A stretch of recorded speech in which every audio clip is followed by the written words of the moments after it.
All right, divorce with children by summons. So this is usually the way to go when you and your ex are not on the same page when it comes to the children, or perhaps you've been separated for years and your ex has never really helped financially, or you were trying to do it in agreement but he refuses to cooperate with the document or signing or providing financial information. If that's the case, then a divorce by summons may be your best option.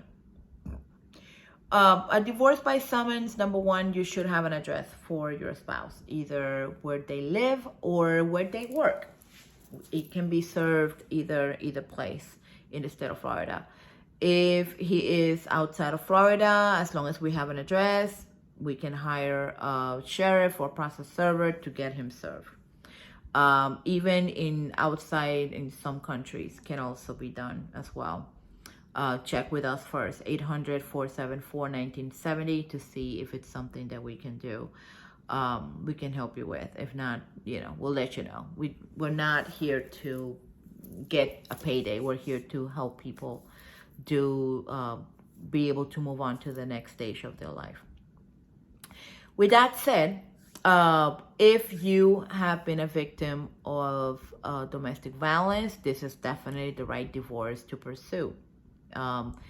Because in this basically will put you into the going to court mediation track. And at this point, court mediation mostly is done via Zoom or even via telephone. And if you do not want to speak in front of your ex, you don't have to. They can put you in separate virtual rooms, or they can put you, the mediator can call back and forth each party until you guys come up to some kind of agreement. This is it's the kind of divorce that kind of takes the longest, because there's different steps, and I'm going to explain all of them, but I just want you to hang in there, because we'll go step by step on this divorce in this video. All right, first of all, my fee.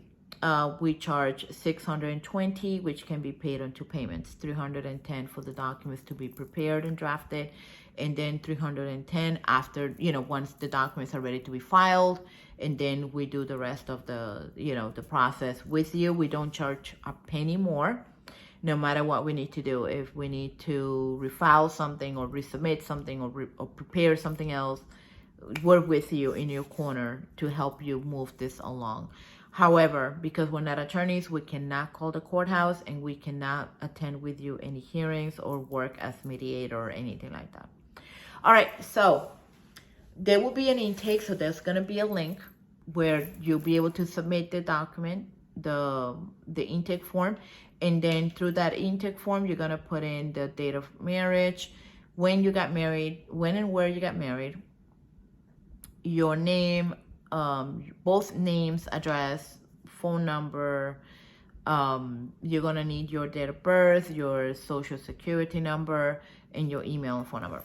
From him, all we need, him or her, your spouse, all we need is the name and address, pretty much, in order to get the person served. From the children, we'll need to know where they lived in the last, all that information as well, but also where they lived within the last 5 years. And that is, the judge uses that to determine jurisdiction, to make sure that the children are under his jurisdiction. If the children lived outside of the country, please call us, because that may interfere on the jurisdiction part of the process. Okay. Another thing is that if any children are not there, if there were any children born in the marriage but not from your ex, they also need to be added in the paperwork. But we just need to know the name of the person, the father of the children that are not part of the marriage itself. We'll need to prepare a financial statement for you, which will include where you work, your profession, where you work, your income, as well as your deductions, your household expenses, and if you have, for example, a vehicle that you pay, you have a loan on, so we'll need the value of the vehicle with or without loan. And then if you do have a loan, we'll need to know the balance of the loan, and also the monthly payment of that loan.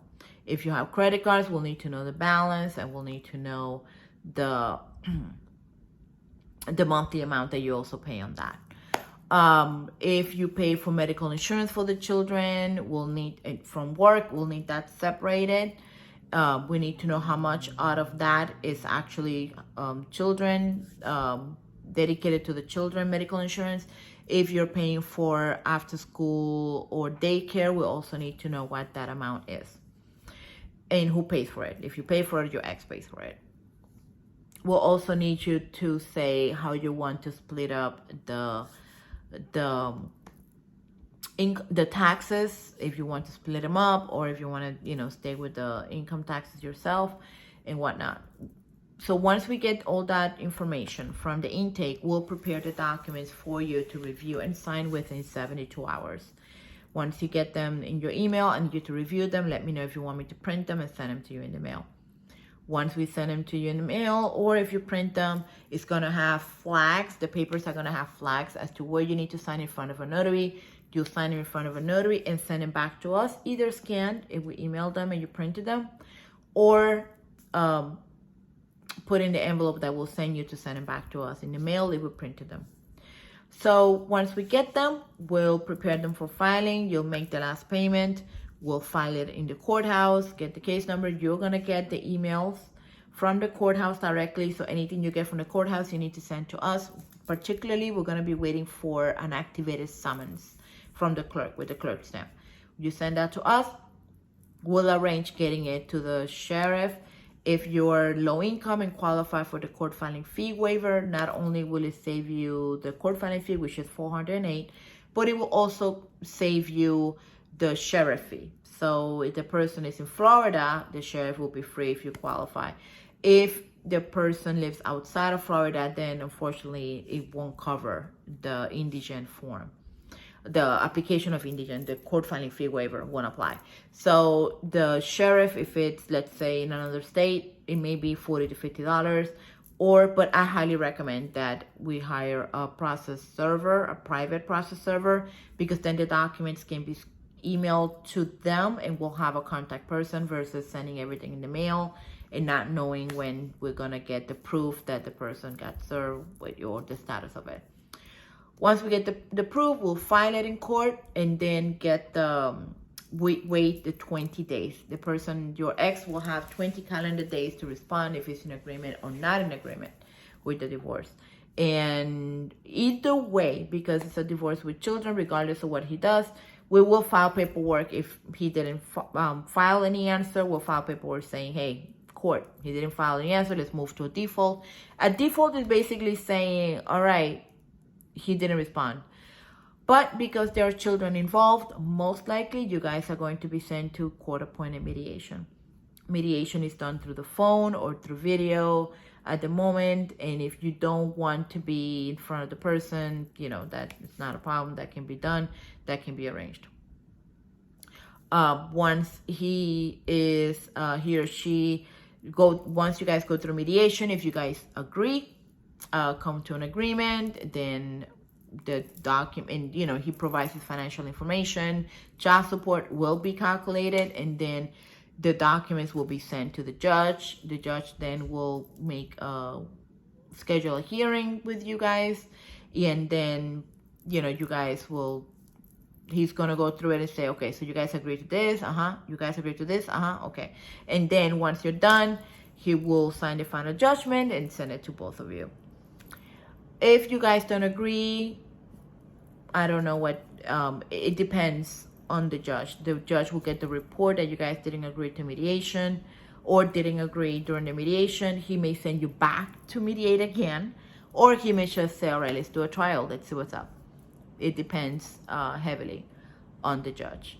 But typically this kind of divorce can take anywhere from, I would say, a minimum of 2 months. It could take 6 months or even a year. there's really no way to tell how long it would take, because it really depends when you can get the final hearing with the judge. It's that simple. But the good thing is that we'll be with you. If you decide to hire us, we'll be with you through the process. If you need any documentation, whatever you need from the court, you'll be able to send to us, and we'll let you know, okay, let's do this tweak, or let's add this paperwork, or let's do this. We cannot call the courthouse and get an update. We cannot attend with you hearings or mediation or anything like that, but we'll be in your back pocket in case you need another document or something else filed, and we'll be with you until the end of the case. All right, that's it. My number is 800-474-1970, and please let us know if there's anything we can do to help you through this process. Thank you.